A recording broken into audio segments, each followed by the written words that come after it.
very brilliant actor from the 1970s.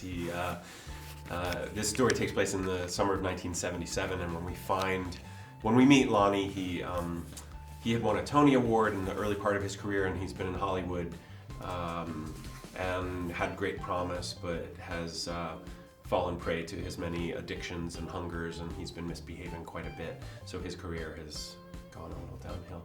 And he has this shot at redemption, about kind of reclaiming his integrity by joining this road gang of Nazi hunters, and that's where we find him.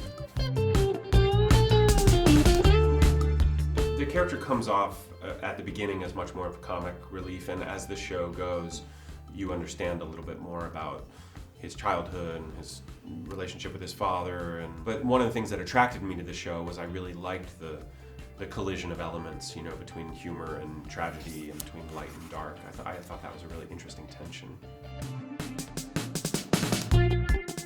I mean, certainly I'd been a fan of his for years, and it wasn't even like a dream come true, because I never knew I could dream that. I didn't know that my career would take me to a place where I was working with him for 6 months, but it was, I'm so grateful that it did, and I'm grateful just to be able to be that up close to watch him in his process. He's an incredibly brave and inspiring artist, and his energy never flagged. He just kept searching and searching and searching until he found the truth of the scene, and it was quite inspiring. The part of you is thinking, oh my God, I'm acting with Al Pacino, and then another part of you is like, but that's Meyer, I'm Lonnie, and you after a while it just started to feel like Meyer and Lonnie more than me watching Al Pacino. But initially it was very startling to be on set with him, and then he started relaxing, and we started relaxing, and we started talking and sharing stories, and we got to hear all these great stories from him. So it ended up being more like you just felt like he was a co-worker of yours, but it took a while. I don't know that he knows that show, and it was fine with me. I had a weird thing that I wanted to do a show. This is like a year or two ago. I wanted to do a show set in the 70s. I had it in my head. I wanted to have a mustache and play a cop and be in the 70s. I just thought it was a period that I would do really well in. So when the show came along, I thought, oh no, this is what I've been thinking about. I've really wanted to do this. It's not a cop, it's just a movie star Nazi hunter, which was even better than a cop.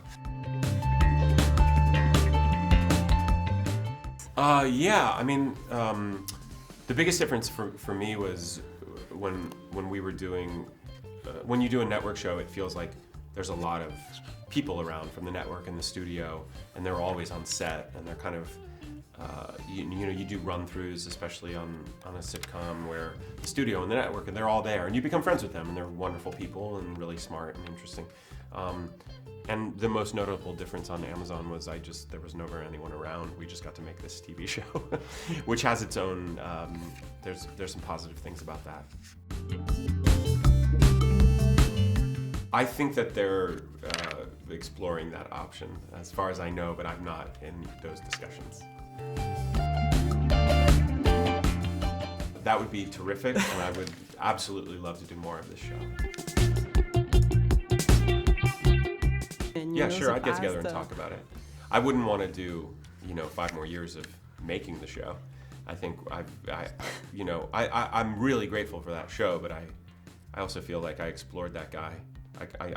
208 episodes was a lot, and again, I'm really grateful for it, but I enjoy doing other things now.